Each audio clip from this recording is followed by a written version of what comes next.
La vie est une aventure audacieuse ou rien. Chaque vendredi, j'accueille une personnalité pour discuter business, bien-être et développement personnel.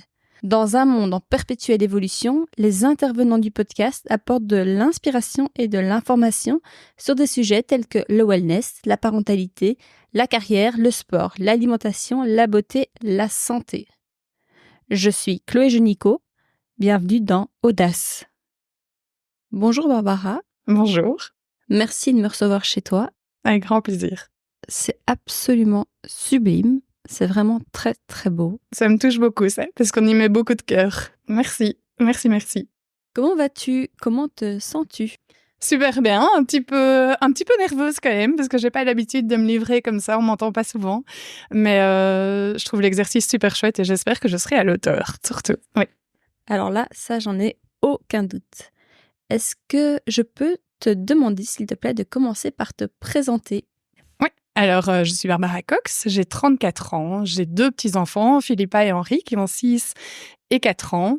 Je vis à Gré-d'Oisseau, mais j'ai longtemps vécu dans le Condro. Je suis une ancienne avocate, une ancienne photographe de mariage, et donc maintenant artiste peintre. Peux-tu nous dire quel genre d'enfant étais-tu? Alors, c'est marrant parce que j'ai écouté tes podcasts, évidemment, j'ai entendu cette question. Et c'est très drôle parce que j'avais une idée de ce que j'étais. Donc, pour moi, j'étais une petite fille très, très timide, qui n'osait pas beaucoup prendre de place, pas sûre de moi du tout.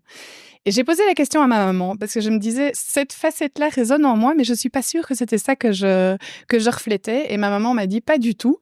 Pour moi, tu étais une petite fille ultra communicative, bien dans tes baskets, ultra souriante, solaire, très, très, très remuante. Je ne tenais pas sur ma chaise, apparemment. Mais donc, voilà, moi, j'avais une idée pas tout à fait juste de ce que j'étais quand j'étais petite, où, voilà, moi, je ressens quelque chose de différent. Oui, je me sentais vraiment pas sûre de moi jusqu'il y a pas très longtemps. Est-ce que tu as des frères et sœurs? Non, je suis fille unique. Oui. Tu es proche de tes parents? Je suis proche de mes parents. Mes parents sont un peu plus âgés, on va dire, que la normale. Mes parents m'ont eu à 40 et 37 ans. Donc, voilà, je suis une fille unique avec des parents un peu plus âgés. Mais ils ont toujours fait en sorte que je sois entourée de plein d'enfants. Donc, j'ai eu mes cousines que je considère vraiment comme mes sœurs. J'ai eu une copine dans mon village que je fréquentais quasi quotidiennement. Donc, j'ai été fort, fort entourée.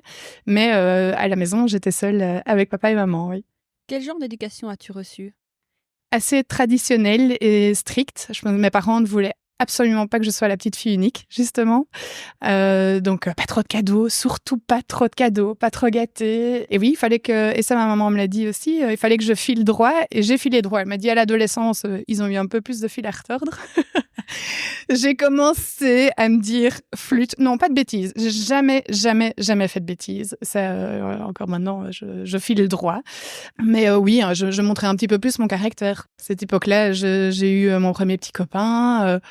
Voilà, je les envoyais un petit peu plus bouler. Mais toujours, je pense, j'étais toujours correcte avec eux et très polie. Cette discipline, c'est quelque chose que toi, tu inculques aujourd'hui à tes enfants aussi? Oui. Ça, je sais, parfois, le soir, quand je m'endors, je me dis, oh, je suis trop dure avec eux. Mais c'est quelque chose qui, pour moi, c'est la priorité. Être poli, dire merci, ça, c'est vraiment quelque chose pour moi qui est ultra important, c'est la base. Merci, je pense que je suis quelqu'un qui le dit énormément. C'est quelque chose d'important pour toi, le regard de l'autre? Ultra important. Je pense, je disais tantôt que j'avais pas beaucoup confiance en moi, enfin que je n'avais pas. Je commence à être vraiment sûre de moi depuis que j'ai lâché le barreau. Mais le regard des autres, oui, c'est pour ça d'ailleurs qu'on n'entend jamais parler derrière mon iPhone ou me faire des réels, etc. Je ne le ferai jamais. Enfin, peut-être que ça arrivera, mais je ne me sens pas assez sûre de moi que pour le faire. Et j'ai toujours peur qu'on se dise, mais pour qui elle se prend? Qu'est-ce qu'elle fait? Déjà, j'ai eu longtemps le syndrome de l'imposteur, d'abord en me prétendant photographe, alors que j'ai appris tout toute seule. Et puis après, en me prétendant artiste peintre, j'ai longtemps eu du mal à le dire. Au début, c'était je fais des tableaux. Donc, je me détachais de ce que j'étais. Non, je ne suis pas artiste, je fais des tableaux. Et j'avais du mal à appeler ça des œuvres. Parce que pour moi, une œuvre, c'est quelque chose qui est encore plus majestueux. Un tableau, voilà, c'est plus un objet. J'avais vraiment du mal à me mettre en avant par rapport à ça. Je vais me permettre de remonter un peu dans le passé. Oui. Tu nous as parlé du barreau. Ouais. Tu peux nous en dire plus? Qu'est-ce qui t'a amené à choisir le droit comme filière? Ouais, donc je vais revenir un petit peu au début. Ma maman était pharmacienne, elle a remis sa pharmacie maintenant il y a plus d'une dizaine d'années. Mon grand-père était pharmacien et donc dans ma tête, j'ai toujours vécu dans la pharmacie avec ma maman. Je me baladais, mon enfance c'était la pharmacie, quoi. J'étais derrière le comptoir tout le temps. Et mon papa vétérinaire et donc pour moi c'était clair et net. J'allais faire la pharmacie, j'allais reprendre la pharmacie de mon grand-père, de ma maman. Voilà, il y avait 2 pharmacies dans la famille. Pour moi, mon avenir était tout tracé. Et en fait, il s'avère que j'étais une vraie clinche en maths et en sciences. En humanité, j'ai pris maths fortes et sciences fortes. Et j'en ai bavé. Ma réto, ça a été des cours particuliers quasi quotidiennement parce que j'ai aucune logique, quoi. Les maths, c'était pas mon truc. Et donc, je suis sortie d'humanité en me disant, je vais faire des études. Mais je ne veux plus entendre parler de sciences ni de maths. C'est fini, quoi. Je ne veux plus. Et donc, il y avait la communication, mais mes parents n'étaient pas chauds. Je venais d'une école jésuite, le collège à Herpan, où c'était très... il y avait médecine, sciences éco, le droit, des grandes études et tout ce qui est communication... marketing, c'était pas fort mis en avant. Et donc moi j'avais parlé au début de Sciences Po, ce genre de choses à mes parents. Ils me dit bof bof, bof bof. J'étais là, bon, où est-ce qu'il n'y a pas de maths et de sciences? Bon il y a le droit, c'est vrai, why not, quoi. Et donc j'ai tenté ça. Un petit peu par défaut, j'ai pris ce qui me parlait le plus dans ce qui restait, quoi. Et mon malheur dans mon bonheur, c'est que j'ai réussi. J'ai pas eu trop de problèmes à réussir mes études. Oui, il y a eu un échec sur toutes mes études, ou un examen que j'ai jamais réussi. Sinon, tout le reste, j'ai eu des secondes cesse, mais rien de dramatique. Et donc, comme je réussissais, je me posais pas trop de questions. Après mon bac, j'avais dit à mes parents, le master, je fais autre chose, quoi. J'en ai marre, c'est pas mon truc. Je me dis, bon, c'est quand même dommage, continue, essaye d'avoir ton diplôme, quoi. C'est quand même bête de s'arrêter après 3 ans, il reste que 2, quoi. Donc, go, vas-y. Bon, ok, je termine. Après mes 5 ans de droit, en fait, je me retrouve avec un diplôme de juriste. Oui, qui est bien, c'est bien, j'ai réussi le droit, c'est top. Mais qu'est-ce que je vais faire, moi, avec ça? J'en avais aucune idée. Donc moi, je voulais vraiment faire quelque chose où je me sentais utile, où j'étais proche des gens, où j'avais un contact. Le contact avec les gens, moi, c'était quelque chose qui était vraiment très, très important pour moi. Et donc, je me suis dit, le barreau, finalement... c'est un peu défendre la veuve et l'orphelin, etc. Mais donc, il y a des histoires familiales derrière. Et donc, je m'étais dit, droit pénal, c'est peut-être un peu lourd quand même. Je me suis lancée vers le droit de la famille.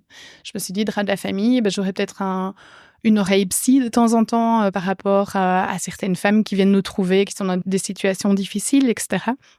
Et donc, je me suis lancée là-dedans. J'ai trouvé un cabinet. Et...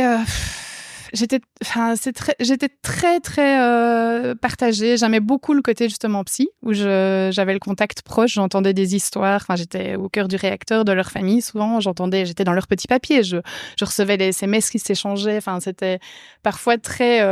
Mais j'étais témoin de choses parfois très graves, même. J'ai eu des femmes de terroristes, etc. Donc, c'était des choses qui m'ont marquée, qui ont été incroyables. Mais il y avait le côté conflictuel, pour moi, qui était ingérable. Vraiment, je rentrais à la maison.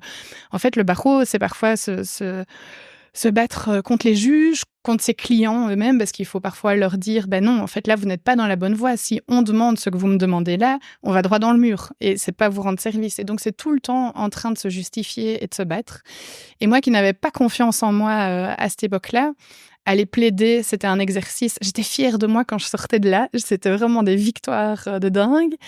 Mais c'était compliqué. C'était vraiment... Oui, j'avais la boule au ventre tout le temps. Les délais aussi. Si on rate un jeu de conclusion, on met la vie des gens en danger. Si on rate un jeu de conclusion pour un hébergement d'enfants, c'est quand même...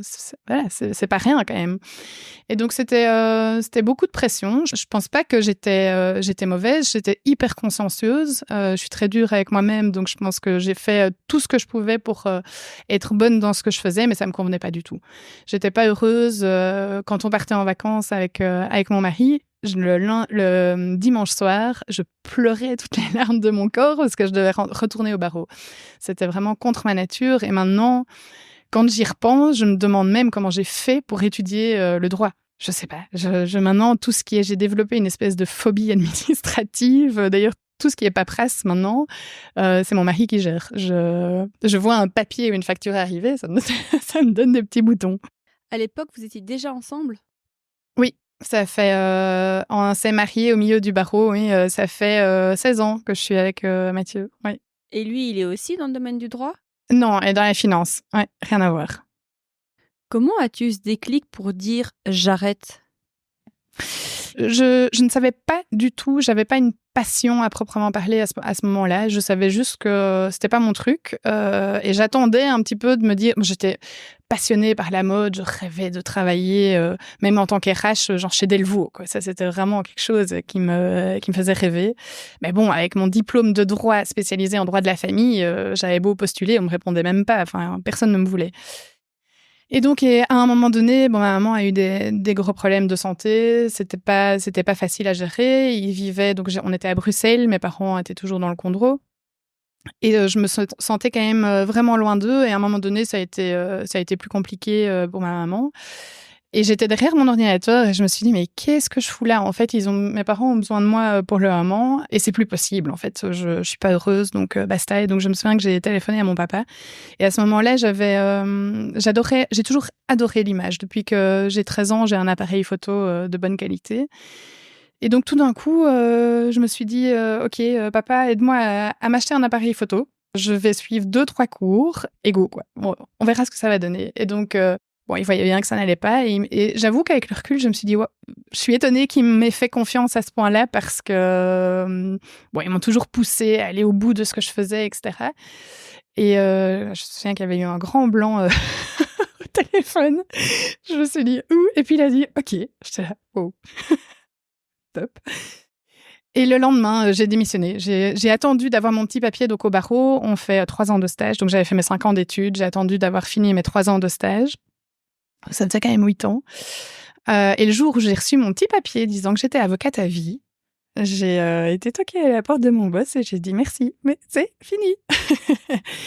Et ça a été un gros soulagement. J'ai essayé de trouver un boulot alimentaire à ce moment-là. Donc, ma seule porte de sortie où je savais que j'allais trouver du boulot très, très facilement, c'était chez un notaire. Parce qu'avec le droit de la famille, il y a tout ce qui est contrat. Les divorces se font parfois aussi chez les notaires par consentement mutuel. Et donc, j'ai postulé. J'ai très vite trouvé un boulot chez un notaire en 4/5e. Et donc, je me suis dit, voilà, le vendredi, moi, c'est photo. Et donc, je faisais des photos de tout et n'importe quoi. J'allais me balader à Bruxelles. Je photographiais tout pour me créer un compte Instagram en me disant je montre ce que j'ai à montrer et puis on verra bien ce que ça va donner, mais ça me donnait une bouffée d'oxygène. Ma créativité que je pense que j'ai toujours eu mais que j'ai jamais su développer, je pouvais la développer à ce moment-là. Et puis j'ai des copains qui se mariaient civilement, qui n'avaient pas spécialement envie de prendre un photographe inconnu à leur mariage, qui m'ont dit « Ah mais toi qui adores la photo, en fait, est-ce que t'as pas envie de faire notre mariage civil ?» Je me suis dit, wow, quelle sympa, mais quelle pression. Je dis, OK, mais alors, je peux utiliser les photos sur Insta, quoi. À ce moment-là, Instagram, oui, ça commençait quand même. Et donc, j'ai fait ce mariage civil et j'ai adoré. C'était juste... moi qui faisais des divorces à longueur de journée, en fait, j'étais dans une journée où les gens étaient heureux, quoi. Je venais de 3 ans où je ne voyais que des gens en fait qui étaient dans des situations compliquées. Être avocat souvent, sauf des avocats pour des sociétés, etc. C'est encore différent, mais je voyais les gens quand ça n'allait pas. Ils venaient quand ça n'allait plus du tout, que c'était le conflit et que c'était la merde. Et donc là, j'avais vécu une journée où tout le monde était super heureux. Je voyais que des sourires sur les visages et je me souviens, j'étais derrière mon appareil et mon challenge, c'était vraiment de rendre les gens beaux. Et donc, je me suis dit, bon, allez, là, maintenant, je crois que j'ai trouvé ce que j'ai envie de faire là, maintenant. Et assez vite, avec ce petit mariage civil, encore merci d'ailleurs Cédric et Esther, ils vont se reconnaître. C'est un peu ils m'ont fait confiance, c'était les premiers, c'est trop chouette. J'ai eu très vite des gens qui m'ont contacté et l'année d'après, j'ai eu 10 mariages religieux. Et donc, en fait, c'était parti. Et puis, je suis tombée enceinte quand j'étais chez le notaire. Et donc là, j'ai accouché en janvier. Je devais retourner chez le notaire en juin. Et puis, la saison de mariage, en fait, elle est commencée. Et je devais retourner normalement chez eux. J'avais même négocié un 3/5 en disant, moi, je veux bien rester, mais c'est 3/5 et je ne reste pas jusqu'à 6 heures du soir parce que moi, je fais pas un bébé pour aller le laisser à la crèche jusqu'au dernier moment. Et moi, rester à un bureau de 9 à 6 avec 1 heure de pause obligatoire à midi, c'était l'enfer pour moi. C'est des obligations d'horaire. C'est vraiment quelque chose qui ne me convient pas du tout. Donc, je m'étais dit, je demande ça, ils vont me dire non, donc je vais être obligée de partir.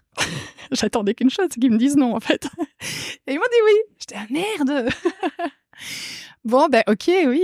Et puis, en fait, j'avais pris 1 mois de congé parental en plus pour ne pas faire juste les 3 mois que je trouvais vraiment trop court pour tant pour moi que pour ma petite fille. Et puis, en fait, 2-3 semaines avant de devoir y retourner, j'ai dit, en fait, non, je saurais pas, quoi. J'avais la boule au ventre, je voyais ce petit bout. Je me dis, moi, je veux être indépendante, je veux pouvoir aller la déposer à 9 heures du matin si j'ai envie. Et donc, j'ai dit non, ça suffit, stop, je donne ma démission. Je savais que j'avais X mariages sous l'été, donc j'étais plus ou moins... Voilà, on était 2.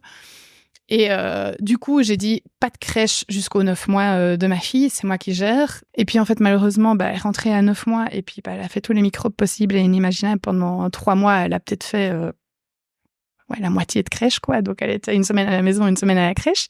Et puis il y a le confinement qui est arrivé. Et ton mari, il était hyper soutenant avec tous ces choix, les choix que tu faisais à ce moment-là? Oui, mais il m'a toujours, franchement, oui, je dois le remercier aussi parce que sans lui, non, j'aurais jamais osé me jeter. C'est parce que financièrement, on savait qu'on était 2, sinon je l'aurais jamais fait, c'était impossible. Et il voyait bien que j'étais pas heureuse. Il m'a toujours hyper fort soutenue et poussée. Ça, c'est clair. Et encore maintenant, il me soutient. Bon, c'est souvent le premier aussi à me secouer quand il est pas d'accord avec mes décisions. Voilà.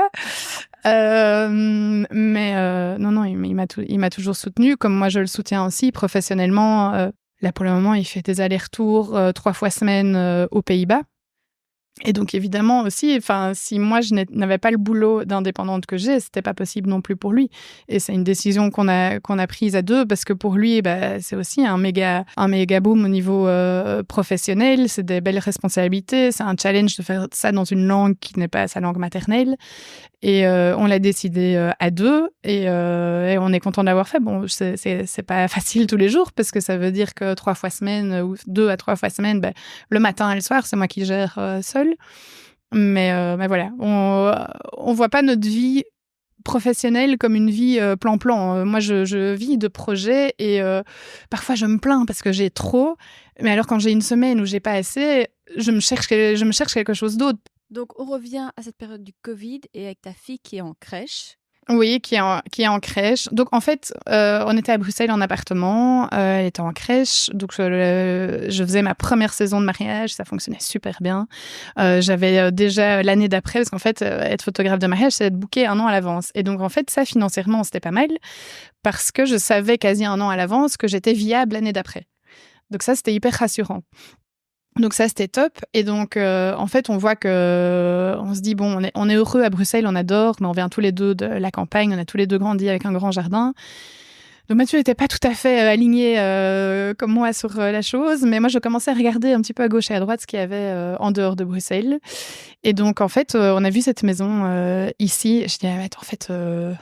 c'est le rêve, là je crois qu'on a la bonne, quoi. Il y a full truc à faire, mais c'est bon. Et donc on visite ça en janvier, juste avant le Covid. On déménage et donc là, plus de crèche parce qu'en fait, il faut qu'on retrouve et puis confinement. On vend notre appart, mais donc entre le moment où on vend notre appart et le jour où on a la maison, il y a eu toute cette période de confinement, de confinement strict. Et donc là, comme on était à l'appartement et qu'on n'avait pas de terrasse et que le temps était plus ou moins clément, on s'est dit, on va chez mes parents. Et donc là, on a vécu pendant presque 2 mois et demi chez mes parents. Et ça a été, je pense, une des périodes les plus compliquées pour moi. Moi, à ce moment-là, c'était montagne russe parce que mon projet de photo qui fonctionnait super bien, qui commençait... Enfin, je me sentais légère au niveau pro, etc. C'était juste fou. Plus rien, en fait. Du jour au lendemain, il n'y avait plus de mariage, il n'y avait plus de contact. Donc, moi, je n'avais plus rien. Donc, j'avais ce droit passerelle. Mais moi qui adore être occupée, etc., c'était juste l'enfer. Et cette maison qu'on avait achetée était louée. Et la locataire nous dit tout d'un coup, non, moi en fait, j'avais dit que je bougerais, mais j'ai pas reçu mon renom en temps voulu, donc je vais pas bouger. Et en fait, moi j'étais enceinte de mon petit garçon à ce moment-là, et on avait vendu notre appart, donc nous on devait partir, et on savait pas où on allait atterrir, quoi. Donc là, j'étais ultra nerveuse parce qu'on ne savait pas combien de temps ça allait durer, cette affaire de confinement. Et je crois que Philippa le ressentait aussi probablement parce que j'étais pas à 100% focus sur elle parce que dans ma tête, c'était pas clair, quoi. Et donc, finalement, la locataire est partie. On a eu notre maison en juin. Donc ça a été quand même un gros ouf parce que je me voyais pas rester chez mes parents. J'adore mes parents, mais on n'est plus fait pour vivre, surtout en confinement. Surtout en confinement. Heureusement, il faisait beau, mais ça devenait vraiment très compliqué pour tout le monde. Et donc, on est arrivé ici, photo toujours complètement à l'arrêt. J'avais le projet maison, il y avait plein de travaux à faire, donc on a un repeint, etc. Mais à un moment donné, moi, je commençais à tourner en rond et il fallait que je m'occupe la tête, les mains et l'esprit, quoi. Pour tout avouer, en fait, j'avais vu un tableau en vitrine de Pierre Alechinsky, voilà, que j'adorais. Mais les prix, à ce moment-là, on savait en tout cas pas se le permettre. Je me dis, bon, je vais essayer de chipoter quelque chose moi-même, quoi. Et donc, je vais acheter Créa Corner. À ce moment-là, c'était un des seuls magasins qui était ouvert, quoi. Je me dis, je vais aller chercher du papier, let's go, quoi. En fait, j'ai passé 2 heures où j'ai pas vu le temps passer. Et ça a vraiment été un échappatoire pour moi de peindre et de laisser mon esprit un peu en mode off et d'arrêter de penser au fait que j'ai plus de boulot pour le moment, que la vie était un tout petit peu, voire beaucoup anxiogène, et d'élever des enfants dans un monde où, enfin, comment ça va aller, comment ça va évoluer cette affaire. Financièrement aussi, tout s'envolait, enfin, c'était stressant. Et donc, j'ai fait ce tableau, et puis je me suis dit, en fait, j'ai adoré, je vais rechercher des toiles. Et là, je me laisse complètement aller et j'essaye de faire quelque chose vraiment à moi, quoi. Donc, très vite, c'est tout de suite les couleurs qui sont venues. J'ai jamais fait quelque chose en noir et blanc. Et très vite, c'est le style que je fais actuellement qui est sorti. Puis j'ai des copains qui m'ont dit, ouais, c'est sympa, moi, j'aimerais bien en avoir un. Puis la maman d'un copain qui m'a dit, moi, je vais en acheter 2, 3. Je dis, waouh, purée, trop bien. Et donc, j'étais avec ma cousine qui me dit, mais crée-toi un compte Insta, t'as rien à perdre, en fait, tu l'as fait avec la photo, ça a fonctionné, pourquoi pas avec la peinture, quoi. Je me vois encore dans le jardin avec elle, je dis quoi, Barbara Cox, quoi, artiste, vraiment... Tu n'y croyais pas, quoi. Ah non, du tout. J'étais même au début, j'avais mon compte, mais il était là, mais je voulais que personne le voie, quoi. Je me dis à partir du moment où il y a un pote, 2 potes qui l'ont vu, j'étais bon, ok, maintenant je sors de l'ombre, je dois assumer, let's go, quoi. Mais au début, je me disais, enfin, d'office, on va me critiquer dans un sens ou dans l'autre, soit bon, allez, j'envoie être positif, mais parfois, en Belgique, j'ai l'impression que la critique est vite facile. Et à un moment donné, je me suis dit, oh, flûte, en fait, je m'en fous. J'ai besoin d'un nouveau projet. On peut se dire, pour qui elle se prend, celle-là, elle n'est pas artiste, d'ailleurs, ni même pas photographe. Et je m'en foutais. Là, à ce moment-là, pourtant, le regard des autres est important, mais là, vraiment, je voyais plus... quand j'ai une idée en tête, par contre... je l'ai pas ailleurs. Et donc là, je me suis dit, en fait, c'est vrai, j'adore. Ça me fait un bien fou. Je sais pas où ça va mener parce que j'ai pas commencé à peindre en me disant je vais gagner ma vie avec. J'ai vraiment fait ça parce que moi, ça m'avait fait du bien et que j'y trouvais beaucoup de plaisir. Mais voilà, ça a très vite pris. Mon compte Instagram a bien fonctionné. Et en fait, après 4-5 mois, j'ai Magali de chez Idyllic, Alan, c'est un magasin où elle vend du vintage, qui me contacte et qui me dit « J'aime bien ce que tu fais. Je cherche des artistes, je fais des ventes à la maison et je cherche chaque année des artistes pour la vente que je fais. Est-ce que tu veux pas me faire une 20aine de toiles ?» Je dis « Wow, 20 toiles, quoi.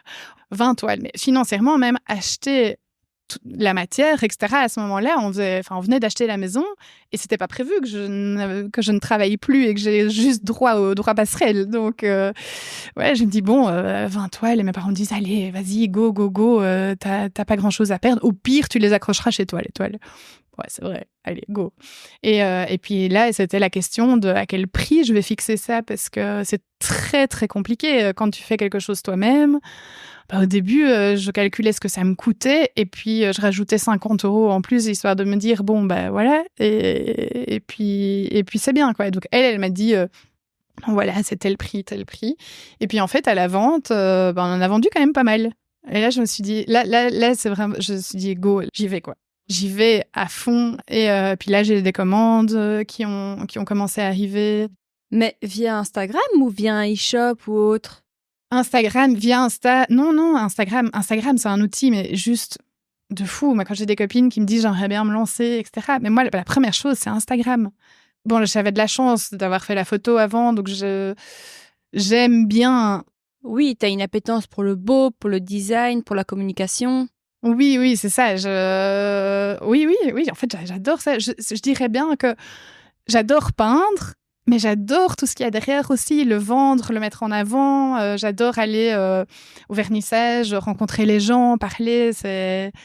Oui, j'adore tout ça. Et donc, oui, Instagram, c'est un outil, mais de dingue. J'ai envoyé des toiles. Là, je dois en envoyer à Montréal, j'en ai envoyé à Miami, j'en ai envoyé à Londres, à Paris. Enfin, oui, c'est... Mon côté juriste fait que j'aime bien de faire les choses bien, et donc je ne vais jamais laisser partir une toile si je sais qu'il y a un quelconque risque. Donc je me renseigne pour que ce soit bien fait. Mes toiles, je les vérifie 10 fois avant qu'elles partent. Il y aura jamais une griffe ou quoi. Ok, ça, je pense, c'est mon côté juriste, et je regrette pas d'avoir fait le droit, parce que je pense que je n'aurais peut-être pas aimé autant ce que je fais aujourd'hui si je n'avais pas connu ce que j'ai fait avant.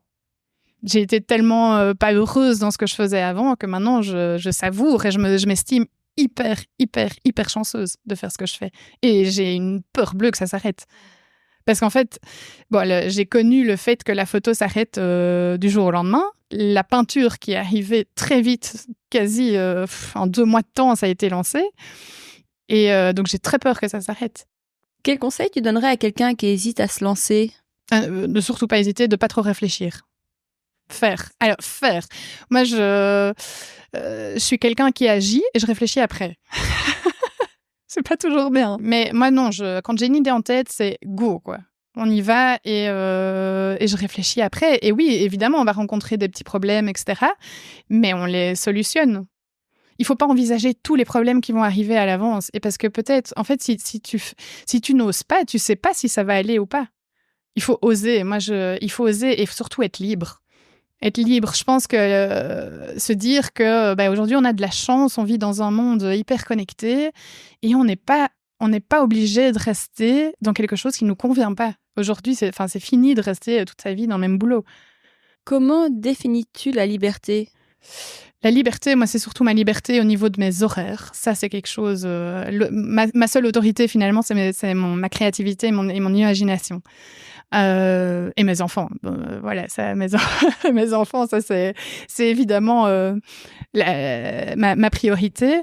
Mais la liberté, c'est la liberté de faire ce que je veux quand j'en ai envie. Ça, c'est... Je déteste l'autorité.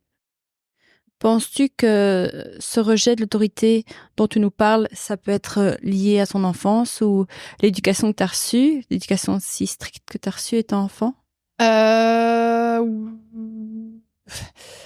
Je remercie mes parents pour l'éducation qu'ils m'ont donnée, parce que je pense que avant, j'étais pas bien je dirais pas bien dans ma basket. J'étais pas sûre de moi du tout. Je sais pas d'où ça vient. J'arrive pas à revenir, à trouver les mots sur le fait que sur cet élément-là de ma vie. Mais une éducation finalement stricte, ça donne des guides. Et maintenant, je sais où je vais, quoi. Et c'est probablement aussi parce qu'ils m'ont donné des bonnes racines. Il y a un adage qui dit « quand on veut, on peut ». Qu'est-ce que t'en penses? C'est peut-être un petit peu dur de dire ça. Moi, en tout cas, quand je veux, je ferai tout ce que je peux pour y arriver. Ça, c'est clair. Mais c'est pas toujours possible parce qu'il y a les finances aussi parfois derrière. Donc, c'est pas parce qu'on veut faire quelque chose que c'est possible, non, parce que financièrement, il faut que ça suive aussi. Si dans tous les choix que j'ai faits, j'ai eu de la chance, on était 2. J'ai eu de la chance aussi d'avoir des parents qui me soutiennent. Et c'est des choix que j'aurais peut-être pas fait non plus à un moment donné si j'avais été seule, c'était pas possible. Et puis pendant tout un temps, j'ai continué, la photo a repris. Donc à un moment donné, j'ai combiné les deux. Et tu exerces encore en tant que photographe ?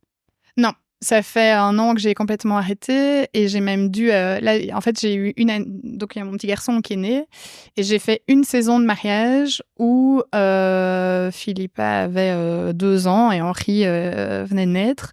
Et donc la peinture commençait à méga bien marcher et la photo... En fait, la photo, c'est quand même... Les journées de mariage, c'est... le vendredi soir, on sort pas parce que le lendemain matin, on se lève à 6h du mat pour être aux aurores pour la préparation de la mariée.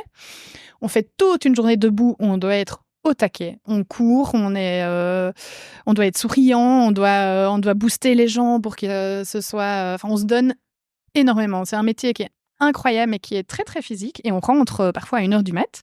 Les enfants ne dorment pas bien la nuit. Et le lendemain, on doit faire bonne figure pour la famille. Et j'avais des mariages quasi... je sais plus combien j'en ai fait, mais c'était costaud. Plus la peinture la semaine. Et donc... Avant, je faisais des mariages le week-end et je faisais mes retouches en journée pour être dispo pour les enfants. Là, comme la peinture, j'étais hyper animée par ce nouveau projet.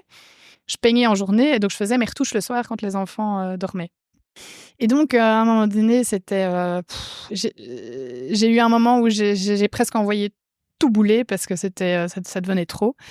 Et donc là, j'ai dû malheureusement faire un choix parce que j'ai des managers à Paris qui m'ont contacté, m'ont dit voilà, on aimerait bien travailler avec toi au niveau de la peinture. Ça veut dire avoir plus de galeries, avoir plus d'engagement quand même. Mais ça voulait dire que je pouvais plus mener les deux de front, c'était vraiment plus possible.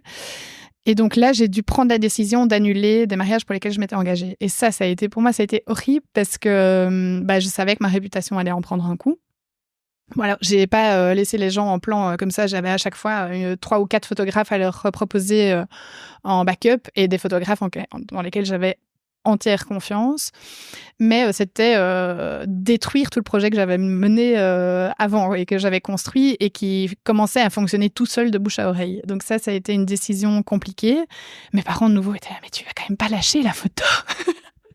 T'as lâché le droit, maintenant tu lâches la photo.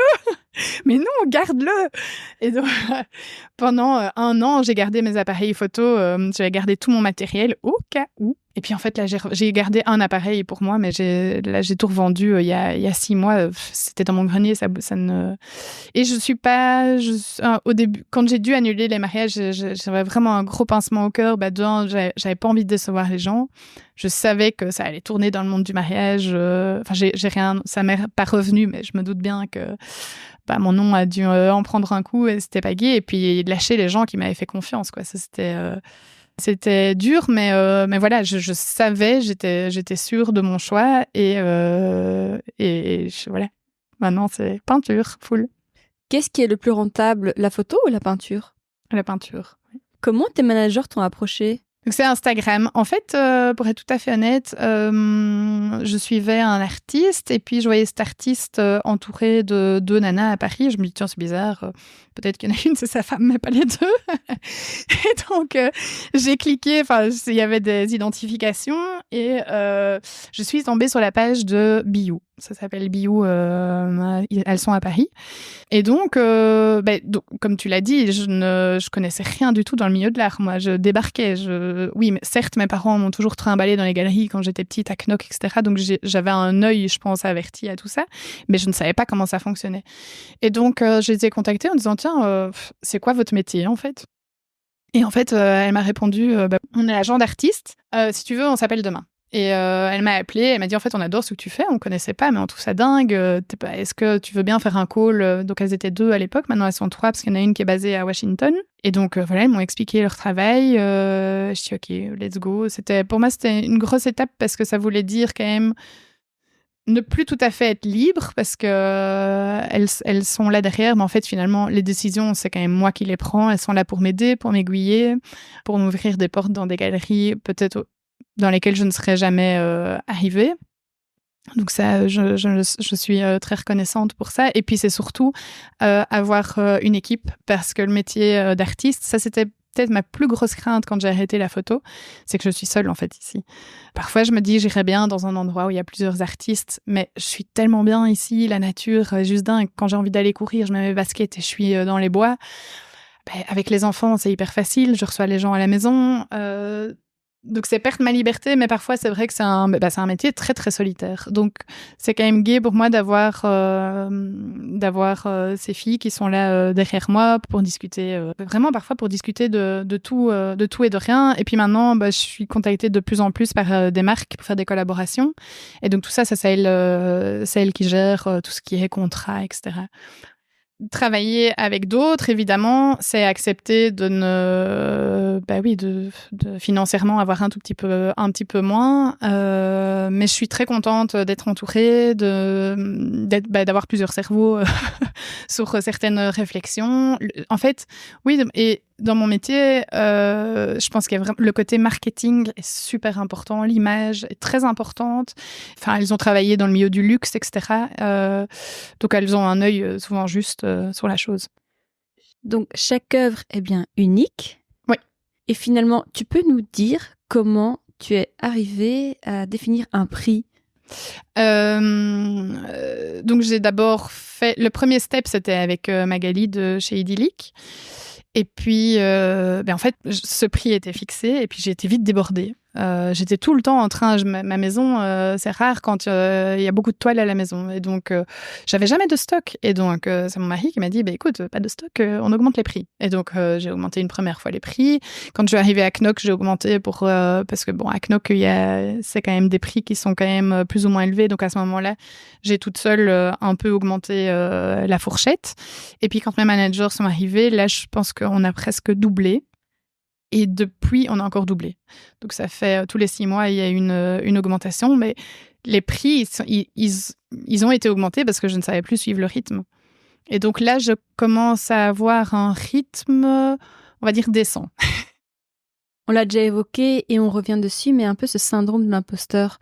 Pour toi, on peut se définir en tant qu'artiste sans avoir nécessairement été baigné dans le milieu de l'art depuis l'enfance ou sans même avoir étudié l'art? Oui, je crois que j'en suis la preuve vivante quand même. Mais j'ai effectivement eu des notions et je pense que mes parents adorent tout ce qui est coloré. Et donc, inconsciemment, je pense que mon œil a toujours été attiré par ce qui est coloré.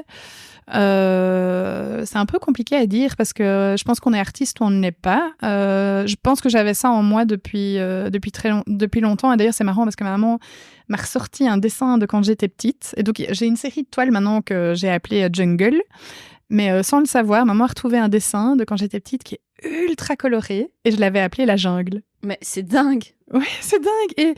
Et quand je vois le dessin, d'ailleurs, je pourrais te le montrer après, c'est pas tout à fait ce que je fais maintenant, mais c'est drôle. Donc, et quand j'étais pendant mes études de droit, pendant mes temps libres, je faisais des croquis de mode au crayon, au dessin. Donc, j'ai toujours eu ce côté-là, mais oui, c'est un peu compliqué comme question. Je saurais pas tout à fait te répondre. Tes enfants, ils adorent aussi bricoler, dessiner, colorier. Oui. Ma petite adore couper, dessiner, etc. Après, au départ, la peinture, ça l'amusait. Et puis maintenant, c'est clairement le métier de maman. Et donc, je vois que parfois, à un moment donné, j'ai vraiment travaillé beaucoup parce que j'avais décidé que je voulais que ça marche et je voulais aller plus loin que la Belgique. Donc, j'avais décidé que j'allais travailler beaucoup pour y arriver. Et donc, peut-être qu'à un moment donné, elle s'est dit, maman, elle travaille beaucoup, la peinture, c'est son travail. Et donc, elle a un peu mis ça, j'ai senti ça. D'ailleurs, parfois, je lui repropose et c'est pas... je force pas. Mais par contre, c'est trop chouette parce que ils ont l'œil averti. Quand ils voient d'autres œuvres, je vois qu'ils analysent ça d'une manière juste et ils s'intéressent, quoi. Donc ça, je trouve ça, c'est top. Quel est ton rapport à ton image? Je suis dure avec moi-même, très dure. C'est parce que je pense que j'adore la mode, etc. Donc voilà, j'essaie d'être très dure. Et le sport, ça fait partie aussi d'une hygiène de vie et parce que je suis du genre, si je vais faire un resto ou si je sais que je vais faire un resto, je vais me dépenser la veille ou le lendemain, quoi. Et ton rapport à la nourriture? Il est bon. Je ne suis pas une grande mangeuse, les gastro, etc. C'est pas mon truc. C'est vraiment la nourriture plaisir, quoi. Les croquettes de crevettes, par exemple, si je pourrais manger ça matin, midi et soir, les frites. J'essaie de gourmande, mais hyper raisonnable.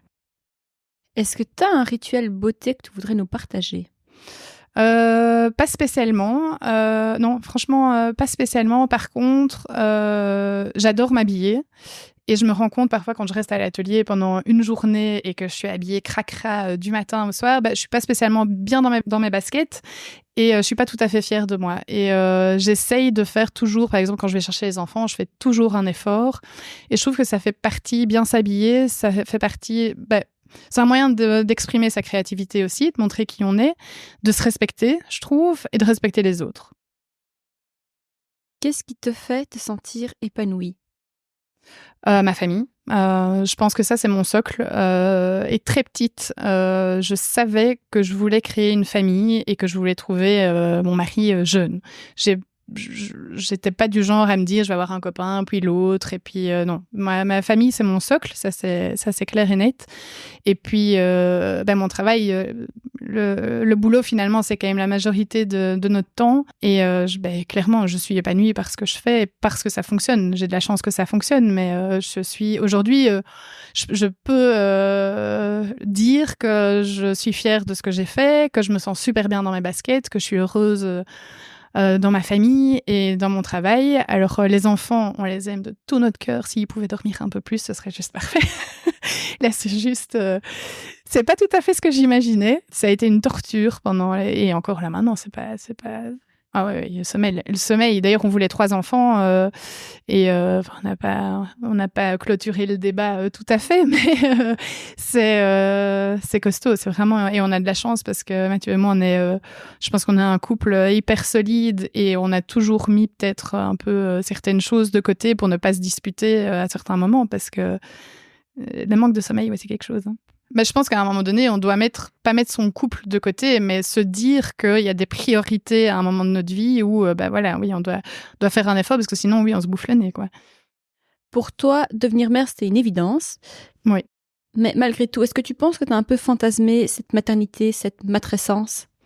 Peut-être bien parce que finalement je suis fille unique et j'étais dans mes cousines, je suis l'aînée, mais j'ai jamais connu de bébé autour de moi et dans mes copines j'étais une des premières. Donc moi c'était très clair dans ma tête, même quand j'ai rencontré Mathieu, moi c'était l'homme de ma vie, ça c'était clair. J'ai très vite voulu me marier, quand je sais ce que je veux quoi. Et il faut que ça roule. Et donc à un moment donné pour moi oui c'était clair, je voulais un enfant, c'était moi c'est l'amour inconditionnel, c'est transmettre, ça faisait partie de notre amour aussi, de me dire ça va compléter notre famille et je voulais ma famille à moi, il y a mes parents, etc. Mais je voulais ma cellule à moi. Étant enfant unique, je pense que j'ai besoin aussi de me dire que je suis entourée par ma famille et mes enfants, quoi. Par contre, oui, il n'y a pas de mode d'emploi, ça c'est clair. Et oui, on en a bavé. C'est plus compliqué, effectivement, que ce que je pensais. Et les accouchements se sont bien passés pour toi ?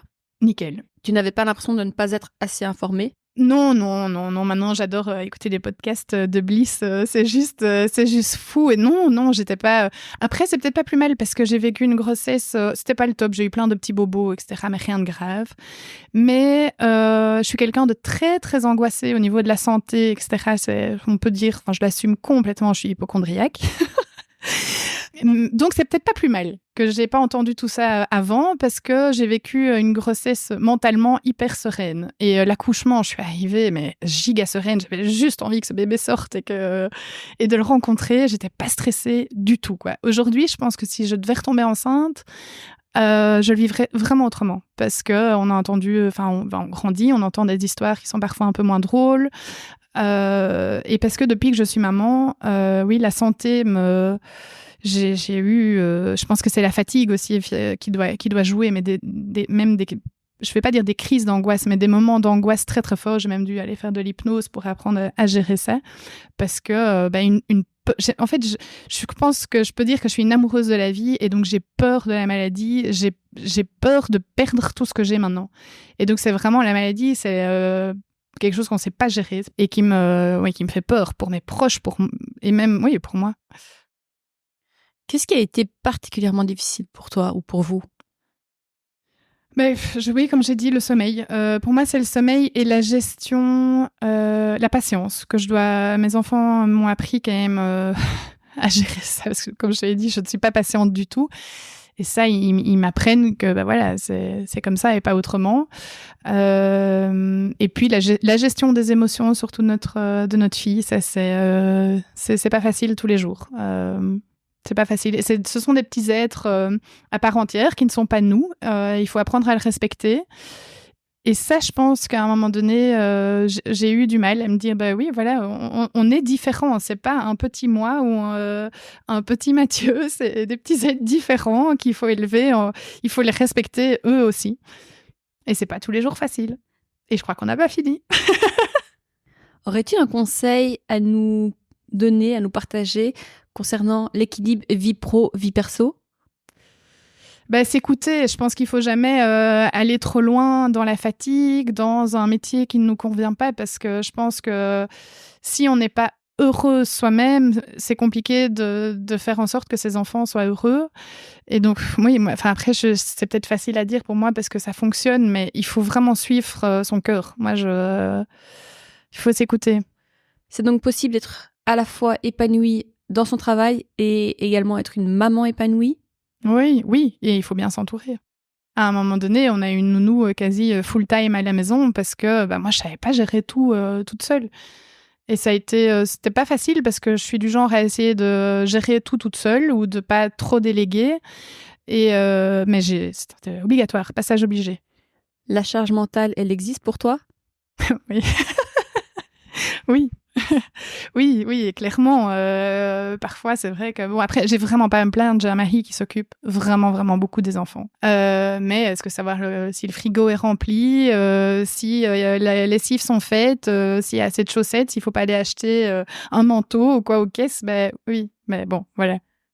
Il va sûrement ruminer s'il m'entend. Eh bien, justement, j'ai une petite question à ce sujet. Est-ce que tu voudrais dire quelque chose à la personne qui partage ta vie?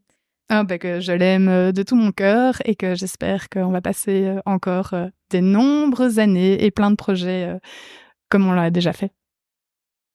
La question qu'on me demande à chaque fois, donc je me dois de te la poser. Tu es team matcha ou team café? Au café. Café long avec du lait et toute la journée. D'ailleurs, j'essaye un peu de calmer le rythme parce que, oui, café. Est-ce que tu as un petit bonheur pour toi dans la journée? Quelque chose qui te fait plaisir? Aller chercher mes enfants à l'école et oui, aller courir, ça me fait un bien fou. Est-ce que tu aurais un livre, un film ou un podcast à nous partager? Quelque chose qui t'a touché, que tu voudrais nous recommander? Mes podcasts, j'aime beaucoup aussi les podcasts de Jessica Troisfontaine, Ressentir. Je trouve que c'est une nana qui est ultra intelligente. Ça se sent dans l'utilisation de ses mots, de la manière dont elle parle, tourne ses phrases. Je la trouve incroyable. Non, je la trouve dingue et Bliss, c'est plus récent ça. Mais je trouve que oui, elle est drôle en plus. Je trouve que c'est top. Merci beaucoup Barbara, merci pour ton partage et ta sincérité. Avec grand plaisir, j'espère vraiment avoir été à la hauteur et que le contenu... Ah ça oui, moi j'ai adoré notre conversation. Bon, merci. Et voilà, cet épisode d'Audace touche à sa fin. Si celui-ci vous a plu, n'hésitez pas à le partager autour de vous et à me laisser 5 étoiles sur votre plateforme d'écoute préférée. C'est vraiment la meilleure façon de me soutenir dans ce petit projet passion. Si vous en voulez encore plus, rendez-vous sur Instagram à audace.podcast, audace avec un O. Vous pouvez retrouver le contact de mon invité et toutes les références mentionnées dans l'épisode dans la barre de description de cet épisode. Je vous donne rendez-vous vendredi prochain. See you guys!